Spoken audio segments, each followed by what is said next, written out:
Media वाले set कर बैठ जाओ जरा। मीडिया वाले सेट कर नीचे बैठ जाओ।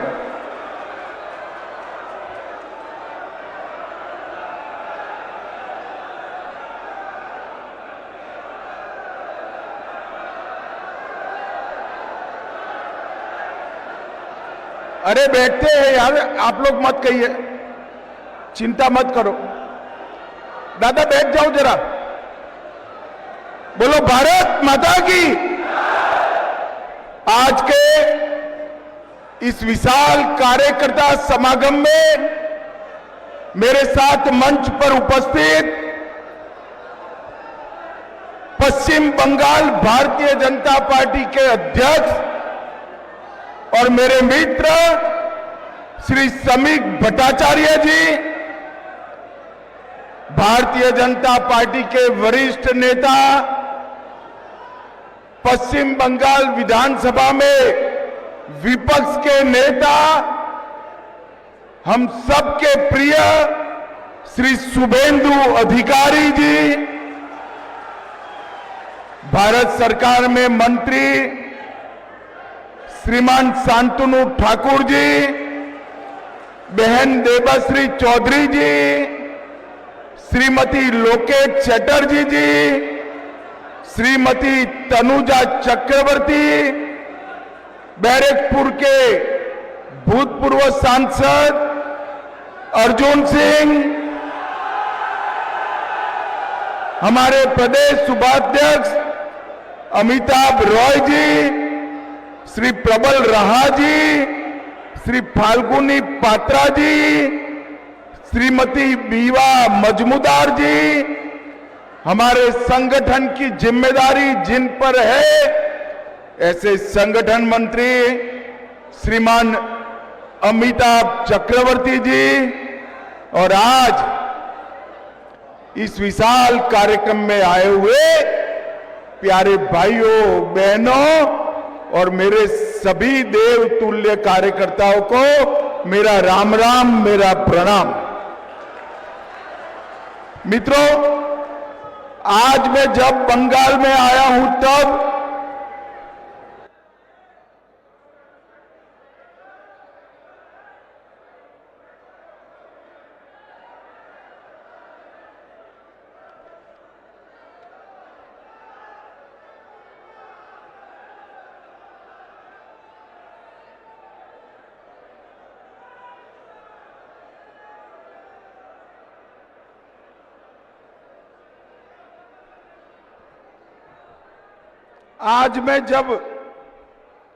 इस विशाल कार्यकर्ता सम्मेलन में आया हूं तब सबसे पहले आनंदपुर वेयर हाउस में मोमो फैक्ट्री में लगी हुई आग में मारे गए सभी श्रमिकों को श्रद्धांजलि देकर मेरी बात की शुरुआत करना चाहता हूं। ये जो अग्निकांड हुआ है ये कोई एक्सीडेंट नहीं है। जो ये आनंदपुर वेयर हाउस में अग्निकांड हुआ है वो ममता बनर्जी सरकार के भ्रष्टाचार के चलते हुआ है। मैं इसके बारे में बाद में बात करूंगा, मगर मैं शक्ति की भूमि बंगाल को प्रणाम करता हूं।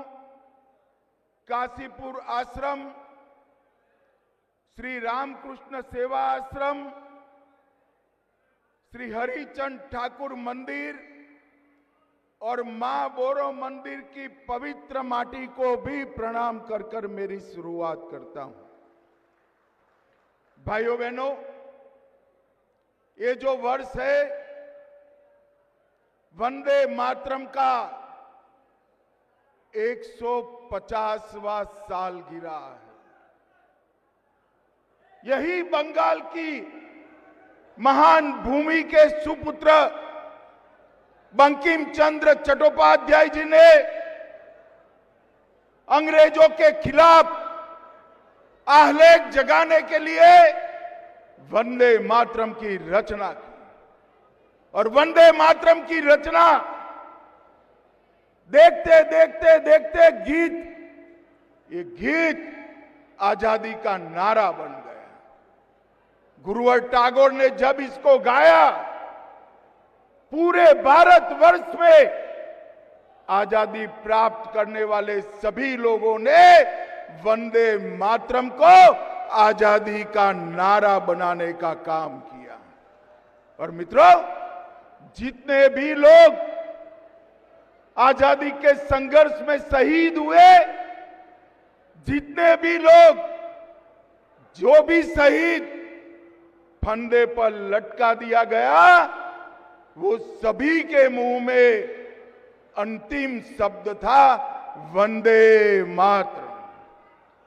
नरेंद्र मोदी जी की सरकार ने वंदे मातरम के 150 साल पूरे देश भर में मनाने का निर्णय किया है। ये फिर से एक बार बंगाल से उठा हुआ वंदे मातरम का नारा कश्मीर से कन्याकुमारी और गुजरात से बंगाल तक पहुंचाने का निर्णय हमारे नेता नरेंद्र मोदी जी ने किया है। नरेंद्र मोदी जी ने किया। मगर विडंबना देखिए, जिस वंदे मातरम का उद्भव बंगाल की माटी से हुआ, बंकिम चंद्र चट्टोपाध्याय ने किया, वो ही वंदे मातरम पर जब पार्लियामेंट में चर्चा हो रही थी, ये ममता बनर्जी के सांसद वंदे मातरम पर चर्चा का विरोध कर रहे थे। मुझे बताओ कार्यकर्ता भाइयों बहनों, वंदे मातरम का विरोध ये बंगाल की भूमि सहन कर सकती है क्या? अरे जोर से बोलिए, कर सकती है क्या? बंगाल के जन जन तक, हर एक मतदाता तक, हर एक नागरिक तक ये संदेश लेकर जाना है कि वोट बैंक की तुष्टीकरण के कारण घुसपैठियों को खुश करने के लिए ममता बनर्जी और तृणमूल कांग्रेस वंदे मातरम का विरोध कर रही है। ममता जी, मैं आपको बता दूं कि वंदे मातरम का विरोध कर आप नरेंद्र मोदी जी का विरोध नहीं कर रही। वंदे मातरम का विरोध कर आप बंगाल की अस्मिता और भारत के स्वाभिमान का विरोध कर रही है। सभी कार्यकर्ता भाई बहन मुझे बताएं, बंगाल की अस्मिता का विरोध बंगाल की जनता सहन कर सकती है क्या? अरे जोर से बोलो, कर सकती है क्या? मैं आज बंगाल की जनता को अपील करने के लिए आया हूं कि बंगाल की अस्मिता का विरोध करने वाली तृणमूल कांग्रेस को अगले चुनाव में मूल समेत उखाड़ कर फेंक दीजिए और यहां एक राष्ट्रभक्तों की सरकार लाइए। मैंने शुरुआत में कहा, आनंदपुर में लगी आग ये कोई हादसा नहीं है। 25 लोगों की जान गई है, 27 लोग लापता है। और ये कांड क्यों हुआ? ये जो मोमो फैक्ट्री के मालिक है, उसमें किसका पैसा लगा है? ये मोमो फैक्ट्री के मालिक किसके नजदीकी है? किसके साथ विमान में मोमो फैक्ट्री के मालिक विदेश की टूर लगाए हैं और अब तक मोमो फैक्ट्री के मालिक का अरेस्ट क्यों नहीं हुआ है? भाइयों बहनों, आज 25 लोग मारे गए, 27 लोग लापता है। मैं ममता जी को पूछना चाहता हूं, अगर ये घुसपैठिए होते तो आपका रिएक्शन ऐसा ही होता क्या? अरे बंगाल के नागरिक मारे गए हैं, इसमें वोट बैंक की पॉलिटिक्स क्या कर रही हो ममता जी? आपको शर्म आनी चाहिए, शर्म आनी चाहिए। और मैं आज यहां से बंगाल की मुख्यमंत्री को मांग कर रहा हूं कि इस हादसे की तटस्थ जांच, न्यायिक जांच करानी चाहिए और सबसे पहले इसके लिए जिम्मेदार लोग जो है उनको जेल की सलाखों के पीछे डालना चाहिए। मुझे शुभेंदु जी बता रहे थे, समीक भाई बता रहे थे, परिवार को वो मिलने गए, हमारे कार्यकर्ताओं ने विरोध किया, उन पर पुलिस ने बर्बरता की। मगर ये ममता जी, आपकी पार्टी का और आपकी सरकार का भ्रष्टाचार अब छिप नहीं सकता। आनंदपुर वेयर हाउस का अग्निकांड, ममता जी चीख चीख कर कहता है कि अग्निकांड में आपके लोग शामिल हैं। 32 घंटे बाद कोई मंत्री वहां पहुंचता है, पर्यावरण का एनओसी नहीं है, वेटलैंड पर गोडाउन बना है, गोडाउन बाहर से बंद था या खुला था? बंद था तो क्यों बंद कर दिया गया था? अंदर लोग जलते रहे, मरते रहे, चीखते रहे, बाहर नहीं आ पाए। और मैं आज ममता जी को कहने आया हूं, पर्दा डालना है तो डालो ममता जी, पर्दा डालना है तो डालो। अप्रैल के बाद भाजपा सरकार आएगी और अग्निकांड के आरोपियों को चुन चुन कर हम जहर की सलाखों के पीछे गए। भाइयों बहनों, हर तरह से बंगाल में एडमिनिस्ट्रेशन समाप्त हो गए। ये 2026 का साल टीएमसी को टाटा बाय बाय कहने का साल है, टाटा बाय बाय कहने का। बंगाल की जनता टीएमसी को कम्युनिस्टों से मुक्ति पाने के लिए आई और टीएमसी ने तो कम्युनिस्टों को भी अच्छा कहलाने का काम कर दिया। यहां कटमनी, भतीजे की दादागिरी, पुलिस का दुरुपयोग और घुसपैठ एक इंडस्ट्री बना हुआ है। भाइयों बहनों, मैं घुसपैठ के लिए बाद में बात करूंगा, मगर गत समय जब मैं आया, मैंने कहा बंगाल में प्रचंड बहुमत से बीजेपी की सरकार बनने वाली। मुझे बताओ, आप सभी लोग, प्रचंड बहुमत से बीजेपी की सरकार बनने वाली है या नहीं बनने वाली है? अरे जोर से बोलो, बनने वाली है या नहीं बनने वाली? ये ममता बनर्जी मेरा मखौल उड़ा रही थी। ममता दीदी, जब प्रभु श्री राम ने राम सेतु बनाया, तब रावण ऐसा ही मानता था कि इस प्रकार से मुझे कोई हरा सकता है क्या? मैं आपको बताता हूं, 2014 में हमें सिर्फ 2 सीट मिली थी। 2019 में 41% वोट और 18 सीटें मिली।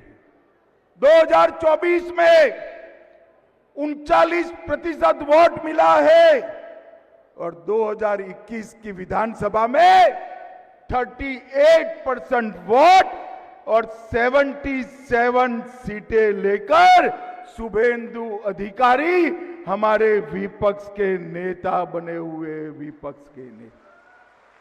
ममता दीदी, अब हमें तो 38% से 45% का जंप लगाना है। आप एक बार देखना, भारतीय जनता पार्टी का वोट शेयर 50% से ज्यादा होने वाला है और प्रचंड बहुमत से हमारी सरकार बनने वाली है। भाइयों बहनों, आज मैं आप सभी को कहने आया हूं,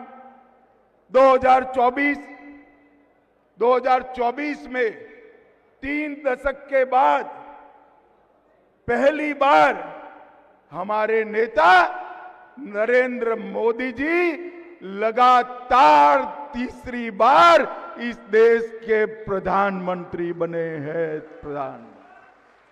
24 में ही हमने आंध्र में सरकार बनाई, ओडिशा में पहली बार सरकार बनाई, अरुणाचल में तीसरी बार सरकार बनाई, 25 में हरियाणा, महाराष्ट्र और दिल्ली में 30 साल के बाद सरकार बनाई और 25 का अंत आते आते बिहार में भी प्रचंड बहुमत के साथ भारतीय जनता पार्टी और एनडीए की सरकार हुई और 26 में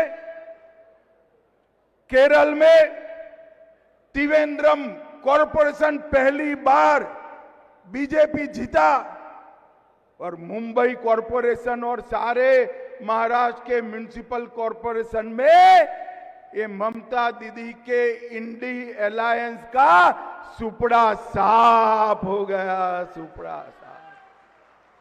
बंगाल वालों, अब बारी बंगाल की है। मां, माटी और मानुष का नारा देकर ममता बनर्जी सत्ता में आई। यहां पर मां असुरक्षित, महिलाओं की सुरक्षा का कोई ठोर ठिकाना नहीं है। माटी, भूमि घुसपैठिए हजम कर गए हैं और मानुष ममता की सिंडिकेट से परेशान है।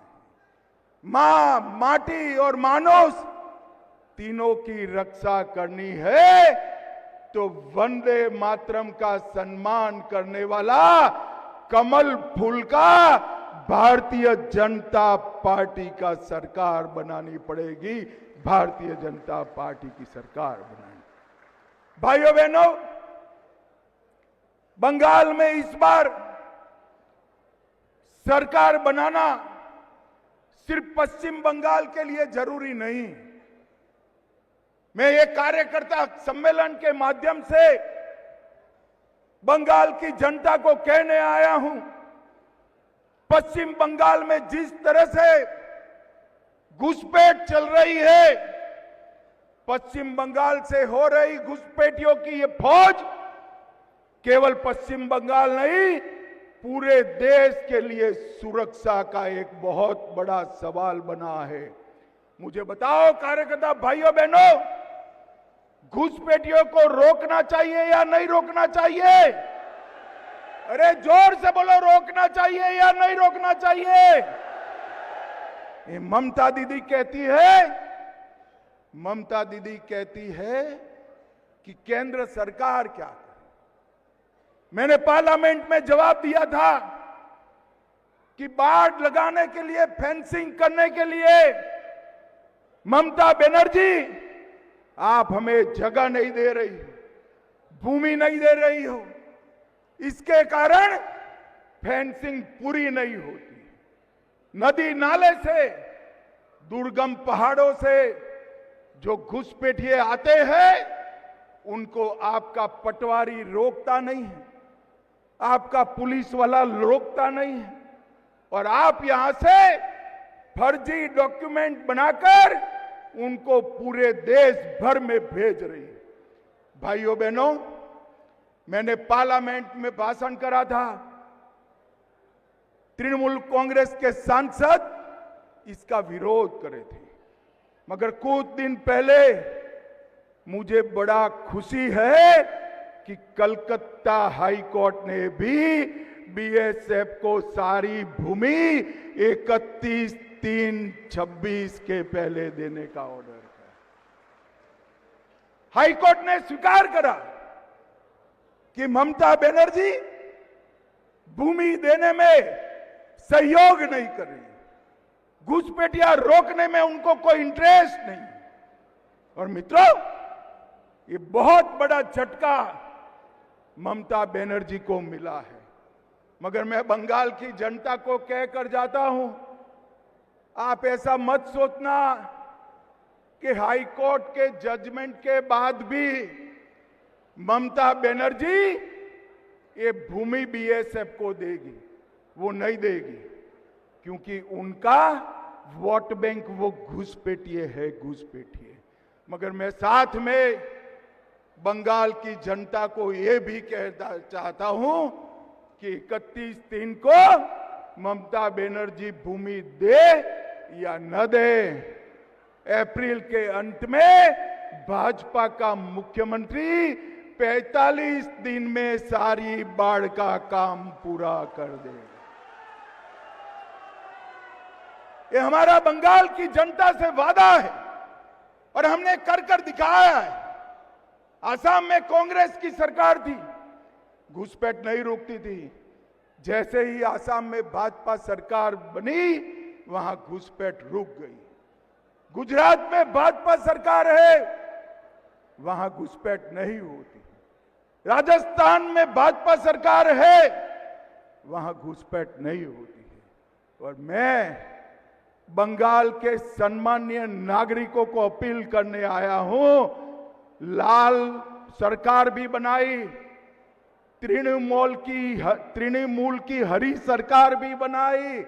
एक बार भाजपा के केसरिया को मौका दे दो, हम घुसपैठ को रोक कर बताएंगे।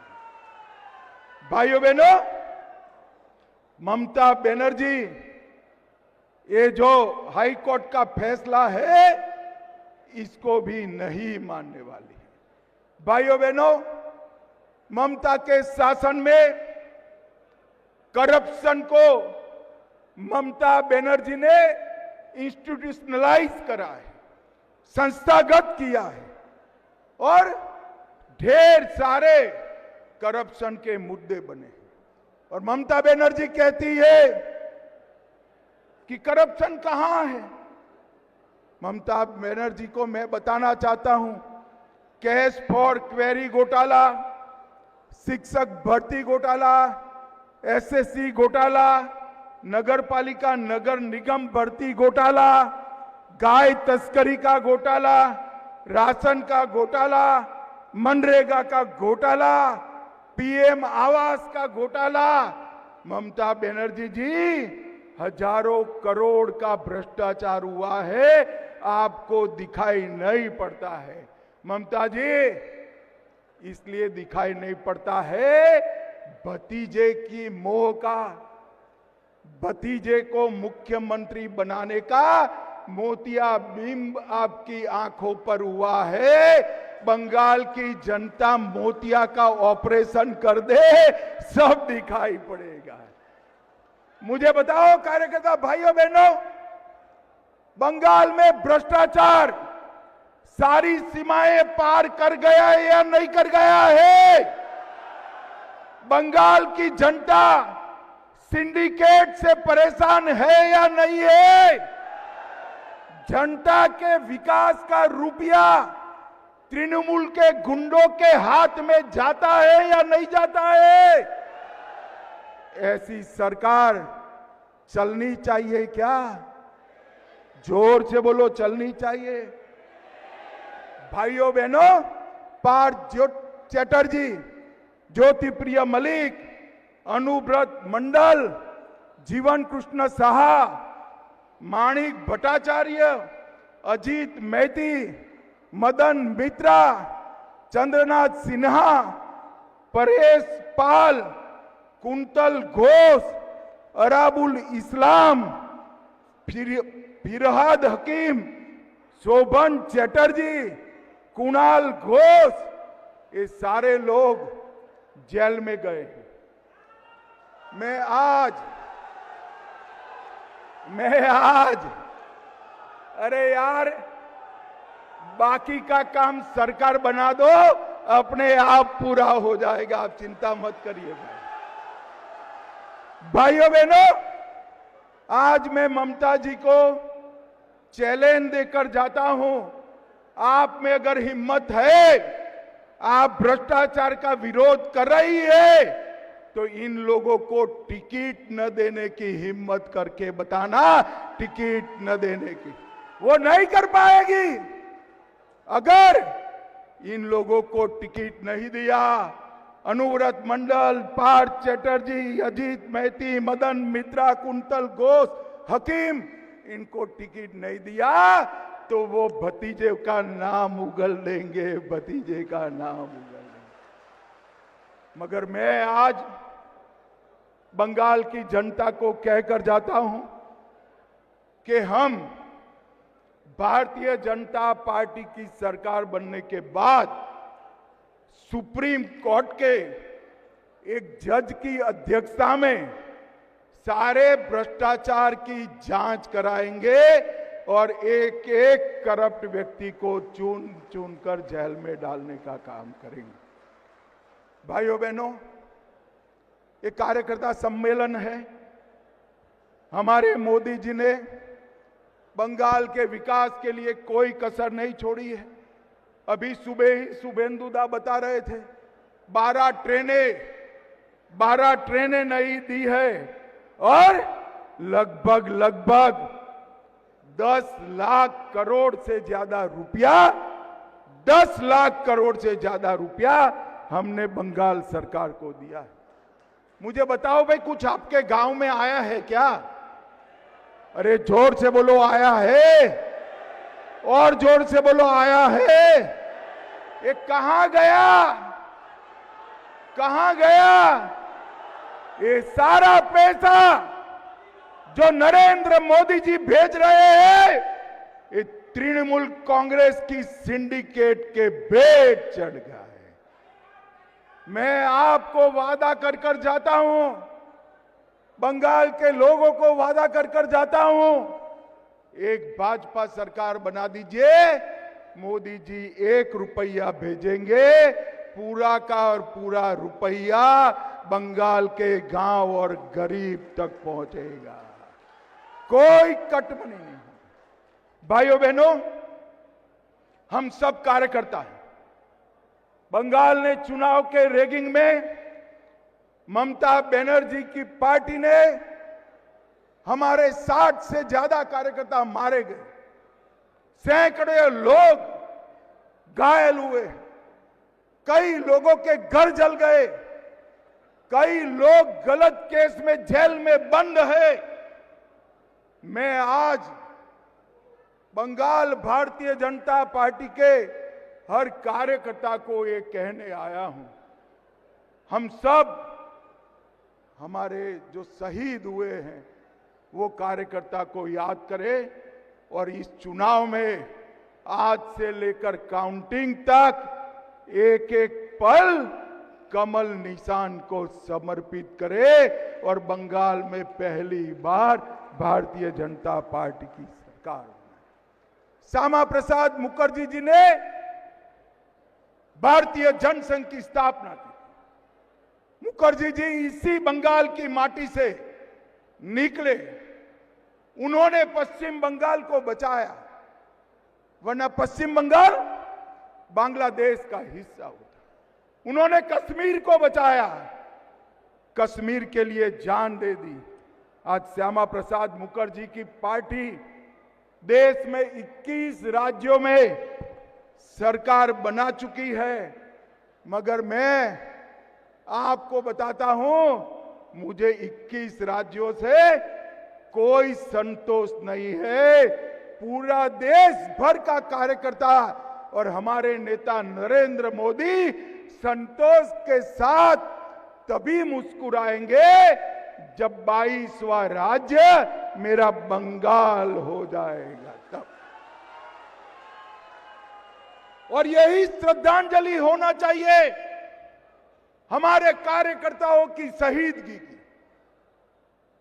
यही कार्यांजलि होना चाहिए हमारे कार्यकर्ताओं के परिवारों को, और यही श्रद्धांजलि होना चाहिए महान श्यामा प्रसाद मुखर्जी जी को।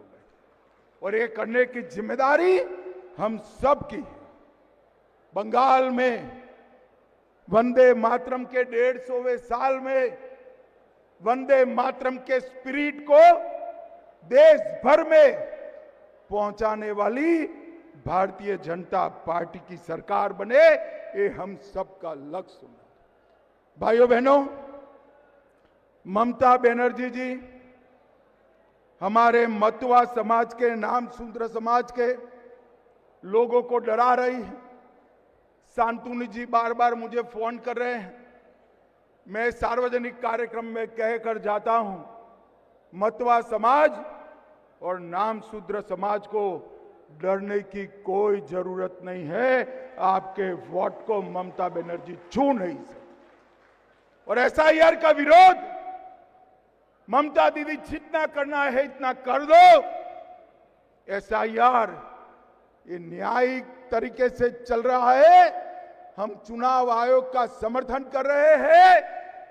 मतदाता सूची से घुसपैठियों को निकालना ही पड़ेगा, और जो बचे कुचे रह जाएंगे वो भाजपा का सीएम आकर निकाल देगा। मित्रों, भाजपा का सीएम आकर निकाल देगा। मुझे बताओ, आप सभी लोग यहां कमल फूल की सरकार बनाने के लिए आप सभी लोग तैयार है क्या? अरे ऐसे नहीं, ममता बनर्जी के बहरे कान तक जाना चाहिए। तैयार है क्या? ममता की सरकार को बदलेंगे? अरे बदलना नहीं है, मूल समेत उखाड़ कर फेंक देना है। और यहां पर ऐसी सरकार बनानी है जो घुसपैठिया का मुक्त, भ्रष्टाचार मुक्त, सिंडिकेट मुक्त, महिलाओं की सुरक्षा करने वाली, उद्योगों को आगे बढ़ाने वाली, और कवि गुरु रविंद्रनाथ, विवेकानंद जी और बंकिम चंद्र चट्टोपाध्याय जी के स्वप्न का सोनार बांग्ला बनाए, ऐसी सरकार बनानी है। तो मित्रों, अगर आप सभी लोग सहमत हैं तो दोनों हाथ उठाइए, जरा उठाइए दोनों हाथ। विजय के संकल्प का मुट्ठी बीचिए और प्रचंड आवाज से बोलिए, भारत माता की वंदे वंदे, जय श्री राम, जय जय श्री राम। आप सभी का बहुत बहुत धन्यवाद, बहुत बहुत शुभकामनाएं।